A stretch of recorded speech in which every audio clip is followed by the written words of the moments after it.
Okay, next up in section 3.9, a method, a technique called logarithmic differentiation. So here we have f of x is x plus 1 quantity squared times 2x squared minus 3, all of that divided by the square root of x squared plus 1. So let's just take a moment to appreciate that we could do this with the quotient rule. And then when we're doing the derivative of the numerator, we have to be applying the product rule. We could do it with those rules. It would be kind of messy. I don't think this is something that we would enjoy taking the derivative of very much.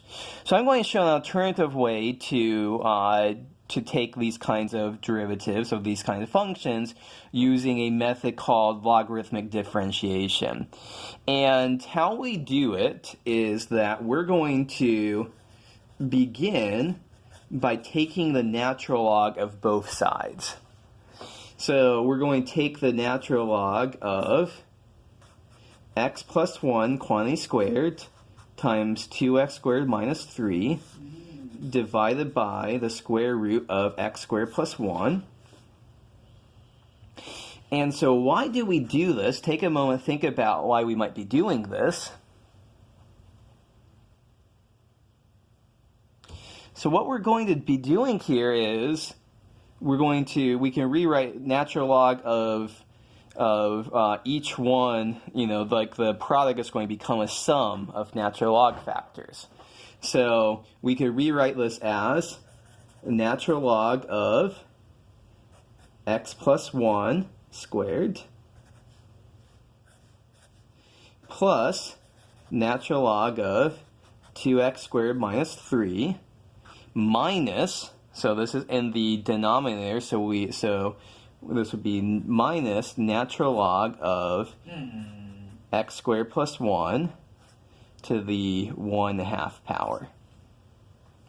And so if this is unfamiliar to you, you might want to review the log rules and stuff like that, because they're very important here to do logarithmic differentiation. Okay, we can simplify this even a little bit further by saying, well, this square can come down there, that 1/2 can come down there. So 1/2 times natural log of x plus 1 plus natural log of 2x squared minus 3 minus, oops, that was a 2. And that's the 1/2. Natural log of x squared plus 1. So our goal is to take the derivative of this. We haven't taken the derivative of anything yet. We're just trying to manipulate it to make it easier to take the derivative of it. So natural log of f of x is equal to this. And now we're ready to take the derivative of both sides. So when we take the derivative of the left-hand side, we're not going to get just f prime of x. We're going to get the derivative of natural log of f of x is f prime of x over f of x, using our rules that we've worked out before. On the right-hand side, so now this is the derivative with respect to x of all of this, and taking this derivative should go pretty quickly. That's the goal. So the derivative of 2 natural log of x plus 1 is 2 over x plus 1. It's because of derivative of natural log x plus 1, so we put x plus 1 in the denominator. The derivative of x plus 1 is 1. Plus 2x squared minus 3, the natural log of that, we put the 2x squared minus 3 in the denominator. In the numerator, we take the derivative of 2x squared minus 3, and we get 4x. Minus 1/2 times the derivative of natural log of 2x squared plus 1. So that x squared plus 1 goes in the denominator.